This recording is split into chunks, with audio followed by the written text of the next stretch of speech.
cette édition d'Info.tvc du 30 mars 2021.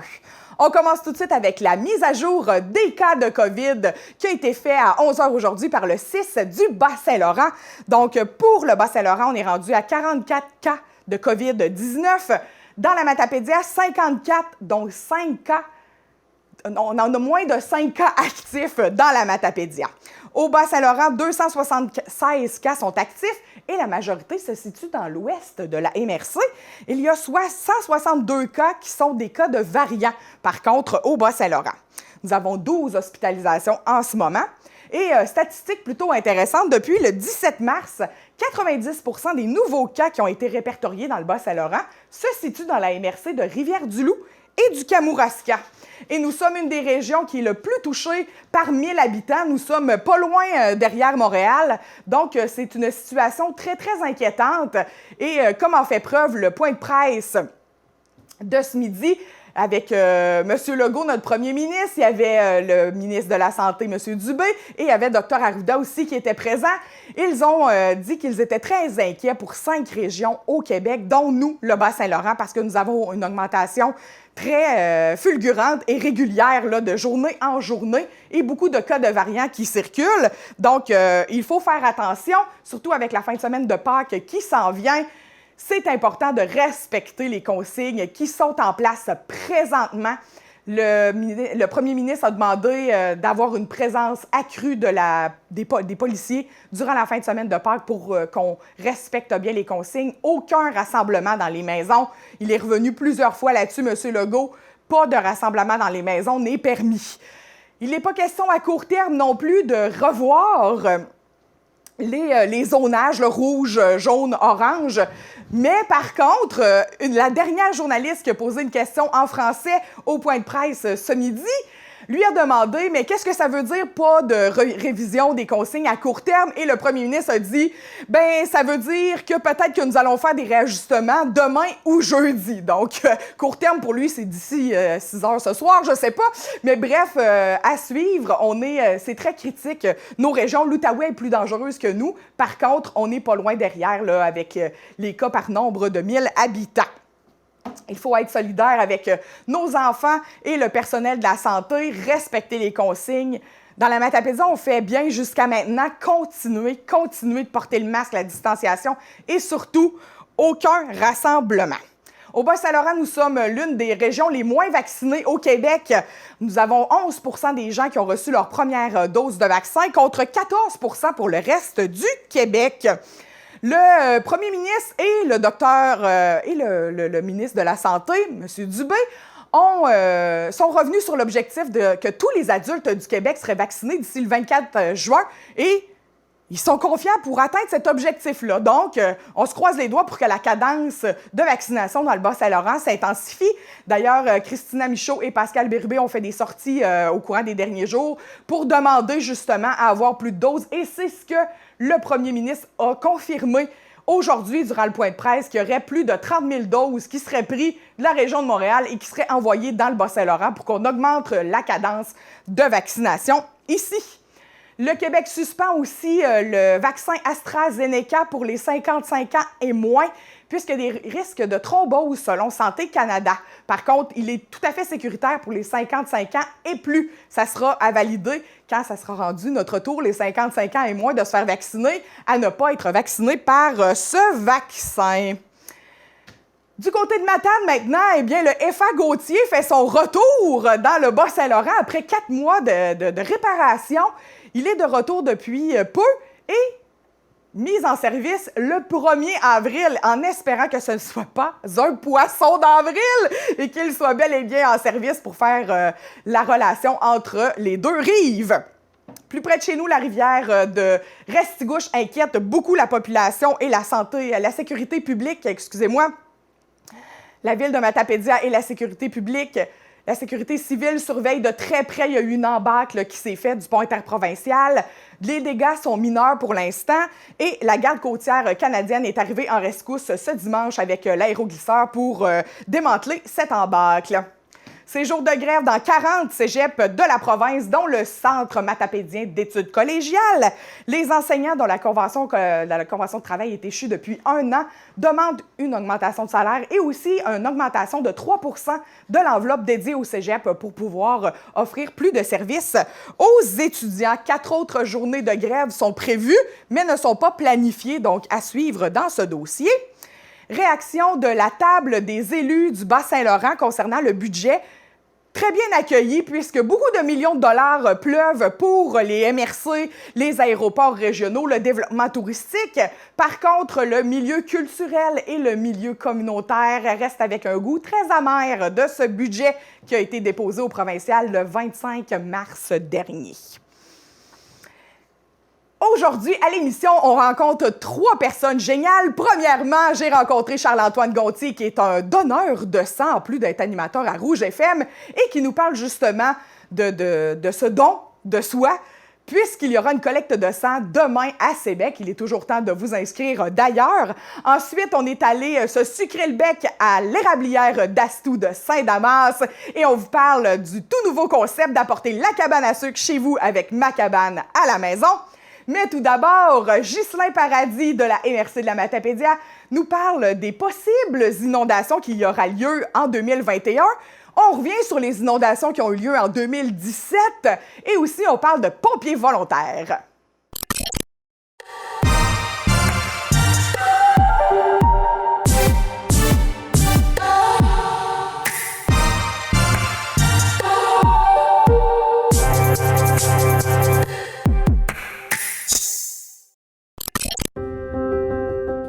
En 2017, les rivières Amqui et Matapédia sont sorties de leur lit, causant de nombreuses inondations dans le secteur d'Amqui. À Val-Briand, une vingtaine de bâtiments avaient été inondés, comparativement à 58 à Amqui. L'hôtel de ville comptait parmi ces derniers. À Cozapscal, le pont Épelle avait été malmené par le fort courant. Cette année, la situation s'avère beaucoup plus rassurante.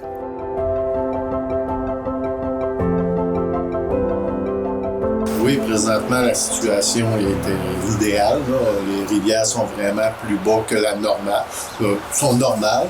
Et nos sites de vérification qu'on a à plusieurs endroits nous indiquent qu'on est en bas du seuil d'inondation. Et au ministère de la Sécurité publique, on a le site Vigilance, que eux surveillent la rivière Matapédia, qu'on a accès à tous les jours à savoir est-ce que l'eau monte ou puis à cet endroit-là aussi. C'est vraiment l'idéal présentement. Est-ce que ça a déjà arrivé une surprise? Là? Vous attendez que tout est OK, mais finalement, oups! Une surprise, oui et non. Ça dépend toujours du couvert de neige. Cette année, on n'a pas eu beaucoup de neige. Par contre, où des fois ça fond rapidement, c'est là qu'on peut avoir des surprises puisqu'il y a des inondations. Que la neige fond beaucoup en forêt, puis ça descend là, dans les rivières. Là. Comme vous vous souvenez, quelques années, on avait eu des bonnes inondations. Il y avait eu de la chaleur, beaucoup de chaleur et le vent chaud, puis le lendemain, ça avait inondé. Mais depuis ce temps-là, on n'a pas eu d'inondation. La situation est bonne. Mais c'est toujours possible de se préparer, c'est toujours mieux de se préparer finalement là, avec une trousse. Oui, absolument. On appelle ça une trousse 72 heures. Cette trousse-là, vous pouvez vous la procurer à la Croix-Rouge ou si vous allez au site du ministère de la Sécurité publique, on a un endroit où on décrit qu'est-ce que ça prend dans la trousse 72 heures. C'est vraiment des choses du manger, de l'eau, une radio avec des batteries, des choses de même qui vient décrire c'est quoi vraiment une trousse 72 heures. Et puis, sur le territoire, il y a encore des besoins au niveau des pompiers volontaires. Absolument, oui. Vous voyez, présentement, on fait des annonces, on fait du recrutement. On avait des besoins plus urgents à Saint-Vianney et Saint-Léon. Présentement, je peux vous dire, Saint-Vianney et Saint-Léon, ça ne répond pas beaucoup. On n'a pas beaucoup de personnes qualifiées. Sur le territoire, on a des besoins dans toutes les casernes, les 7 casernes présentement. Voici quelques images du campus Notre-Dame de Foix qui vous démontrent une mise en situation. Le programme technique de sécurité incendie donne aux étudiants une formation en sécurité des incendies portant sur l'évaluation des risques, l'éducation du public, la conception de plans d'intervention, l'intervention lors de situations complexes ou dangereuses, l'effondrement de structures, la manifestation de masse et les opérations de matières dangereuses. La formation donnée aux pompiers volontaires dans l'Amatapédia est très similaire.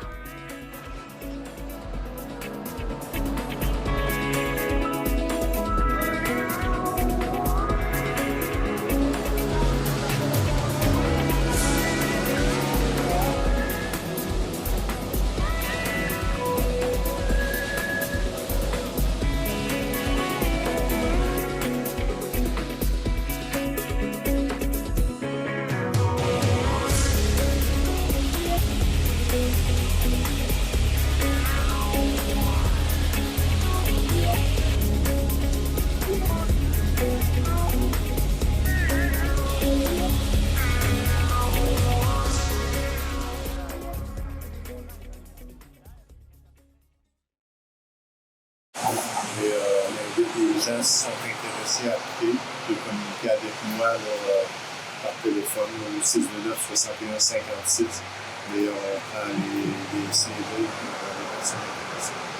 La date ultime pour la fermeture à Saint-Léon et Saint-Gardé, c'est quoi exactement? Parce qu'on s'est donné comme objectif, c'est le 1er mai. Si on n'atteint pas les 8 pompiers disponibles, ben, malheureusement, on va devoir fermer ces 2 casernes. Et si on veut être volontaire, il y a un critère qui est vraiment important, c'est de pouvoir être disponible. Ben absolument. C'est le problème qu'on a, là, c'est d'avoir des gens que leur employeur va lui permettre de sortir pour l'intervention en incendie. C'est notre critère premier parce que présentement, c'est le problème qu'on a. Souvent, les employeurs ne laissent pas sortir les pompiers volontaires. On se retrouve avec des problèmes là, lors d'intervention.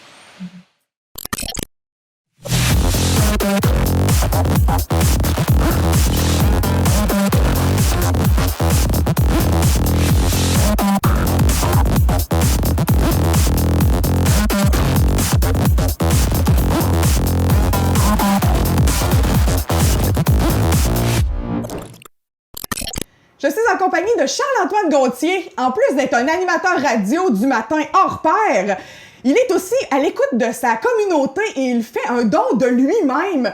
On va parler de don de sang avec Charles-Antoine. Bonjour Charles-Antoine! Salut Émilie! Ça va bien? Ben oui, ça va bien toi aussi. Oui!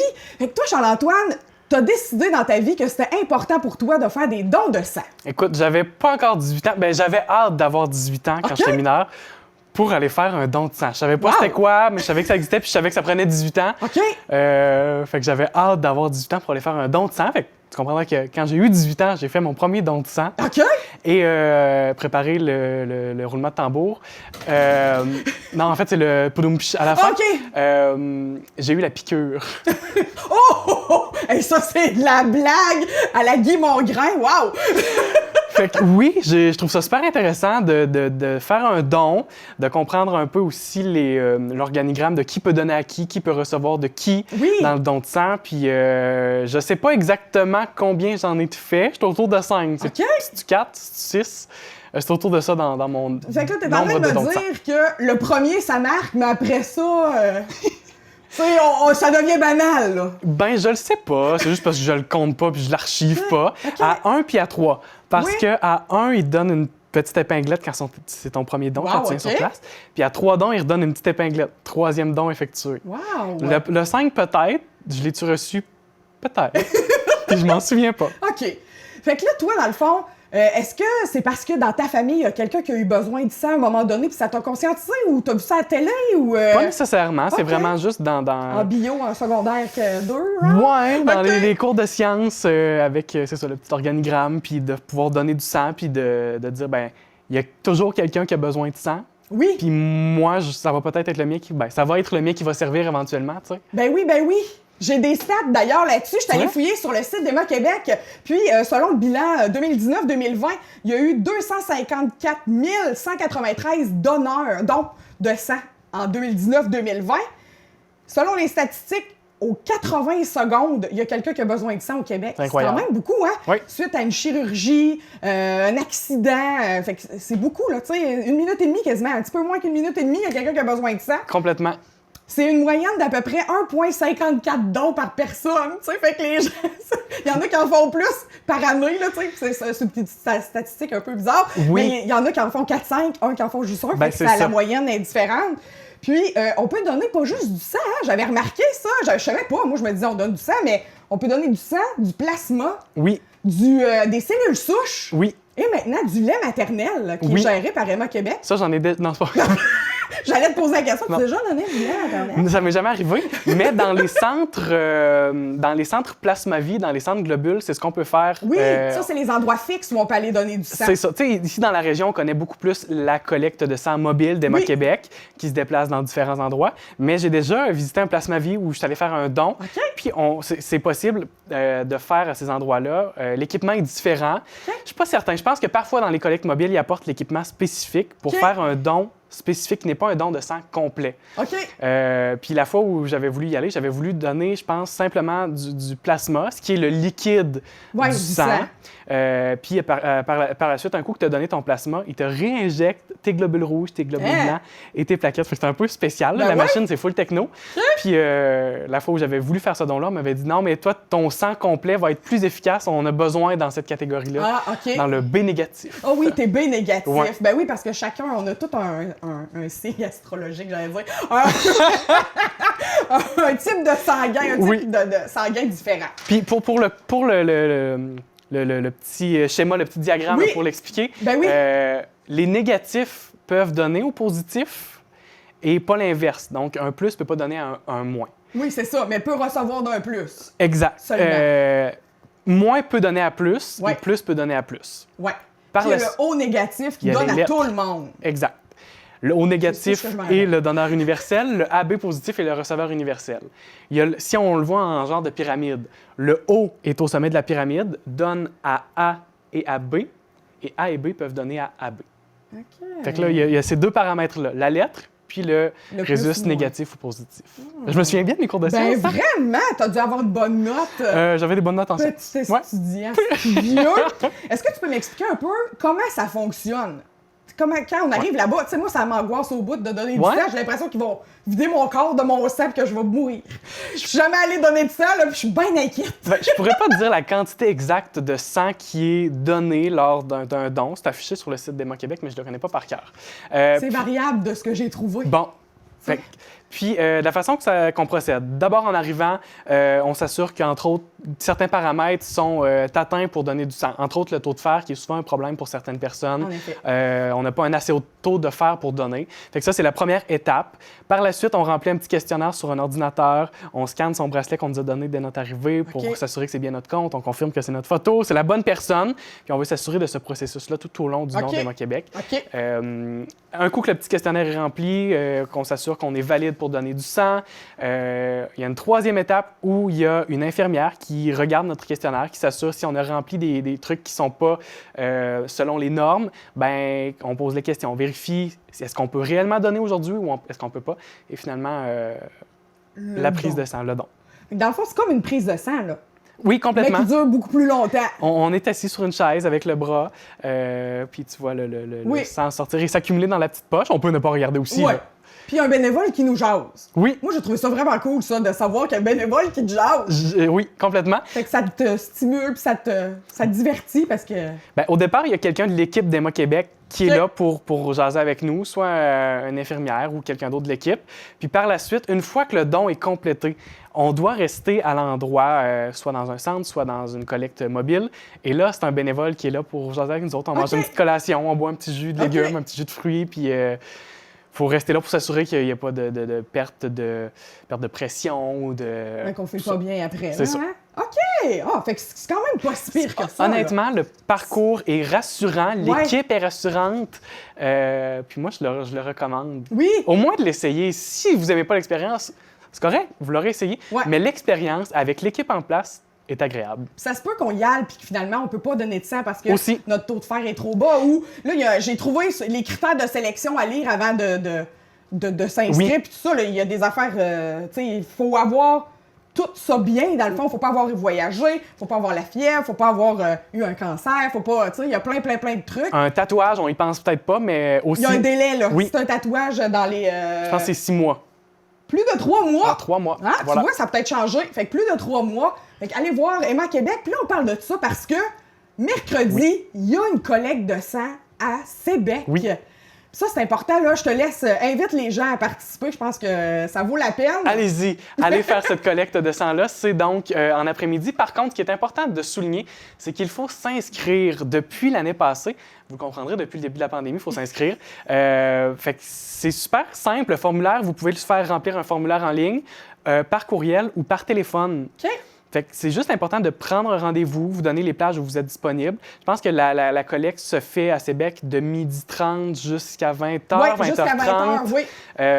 Fait que vous donnez les plages où vous êtes disponible pendant ce moment-là. L'équipe d'Emma Québec vous répond en vous donnant un rendez-vous fixé. OK. Puis, Fait qu'il n'y a pas de moment d'attente, là. On a un rendez-vous, on arrive à 7h, mettons. Et à 7h30, c'est fini. Là. C'est vraiment l'avantage. Je ne pourrais pas dire la durée exacte, mais c'est beaucoup moins long que de façon générale dans les collectes mobiles, surtout ici dans la région. On est capable d'attendre jusqu'à 1 heure. Là. C'est possible que le parcours complet dure 1 heure avant de pouvoir repartir. OK. Parce que si tout le monde arrive en même temps, heure de pointe, mais ça n'arrive pas avec la prise de rendez-vous. OK. Fait que je vais rappeler, si vous voulez prendre rendez-vous, au 1-800-343-7264. D'ailleurs, il y a quelqu'un qui appelle pour prendre rendez-vous en ce moment. Et sinon, par courriel au jedonne@commercial-québec.qc.ca. Merci beaucoup, Charles-Antoine, de faire ce don-là de toi-même. Depuis au moins 5 fois. À peu près, autour de 5 fois. Et qui sait, peut-être que vous me verrez dans une collecte de sang près de chez vous. On s'inscrit ensemble la prochaine fois. Oh, c'est un défi, j'accepte. OK, parfait.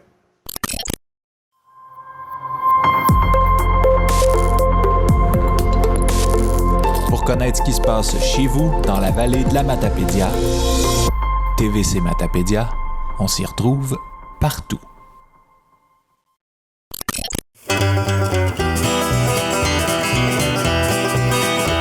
Au Québec, il y a près de 7400 productrices et producteurs de sirop d'érable. De ce nombre, seulement 200 enseignent les savoir-faire agricoles. 40 ont fermé leurs portes depuis le début de la pandémie. Stéphanie Lorrain, propriétaire de l'érablière Chalet des Érables à Sainte-Anne-des-Plaines, est l'initiatrice de Ma cabane à la maison, qui est le fruit d'une belle et grande collaboration. Le mouvement Ma cabane à la maison est né d'une rencontre entre Madame Lorrain et Sylvain Arsenault, président et associé de l'agence de communication Marketing Prospect. Celui le plus à gauche, c'est Simon Trépanier, directeur général des producteurs et productrices acéricoles du Québec. Près de 70 cabanes à sucre d'ici s'unissent autour de cette saison réinventée pour préserver la tradition des sucres.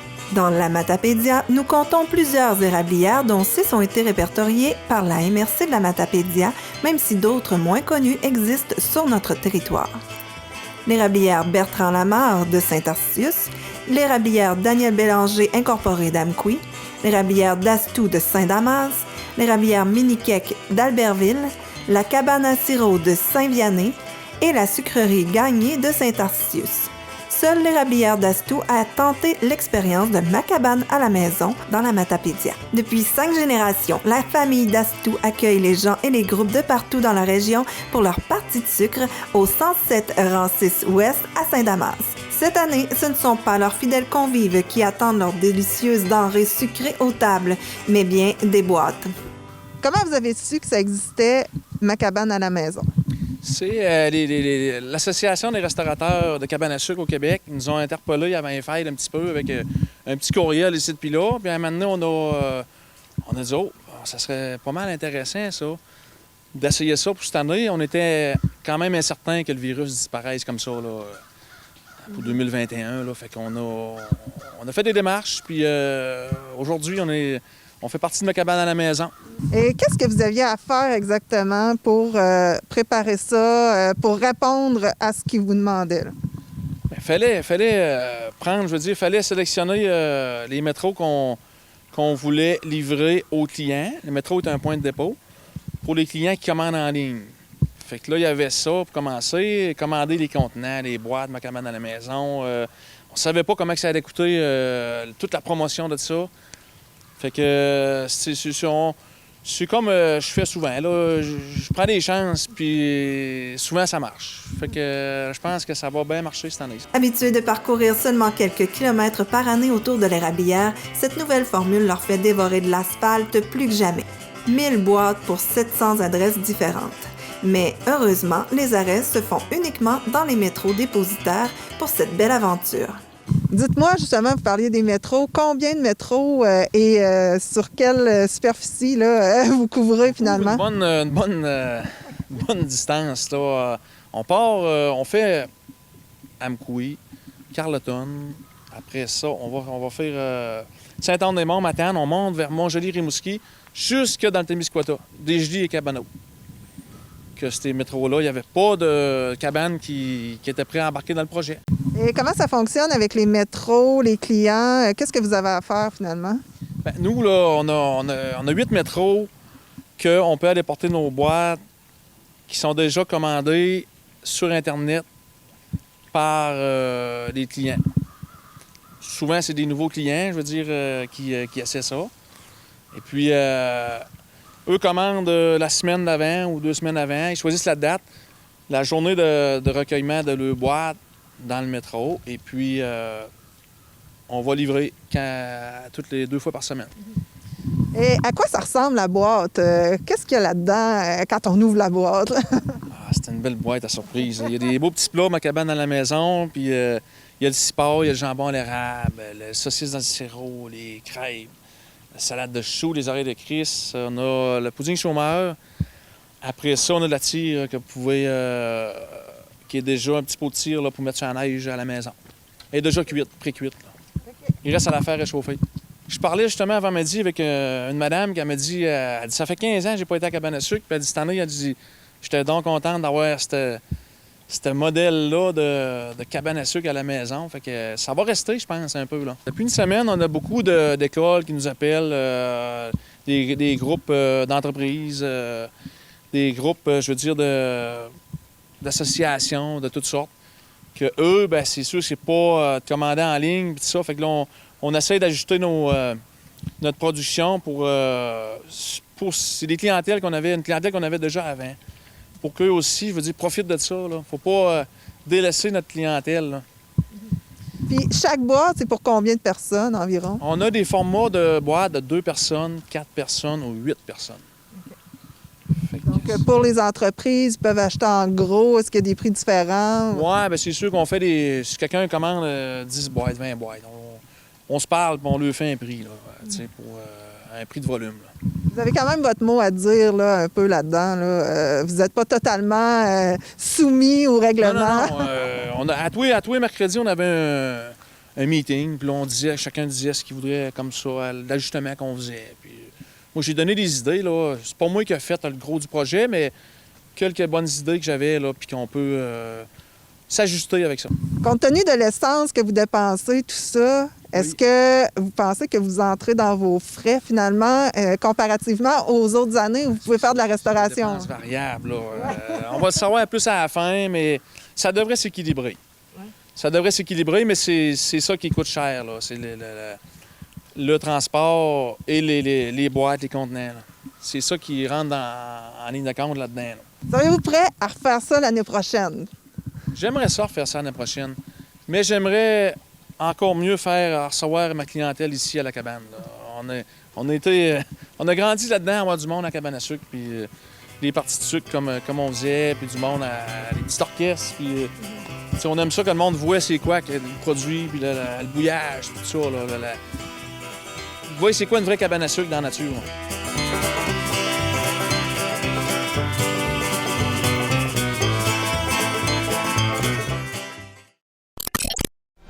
Informatique Barest est responsable de l'entretien du matériel informatique de votre TVC. Informatique Barest, vente et réparation d'ordinateurs, services commercial et résidentiel. 418-629-INFO. Et voilà, c'est ce qui conclut notre émission d'aujourd'hui. Merci beaucoup d'avoir été des nôtres, d'être aussi fidèles à la télévision communautaire. On se retrouve vendredi avec toutes les nouvelles qui vous touchent, vous, les Matapédiens.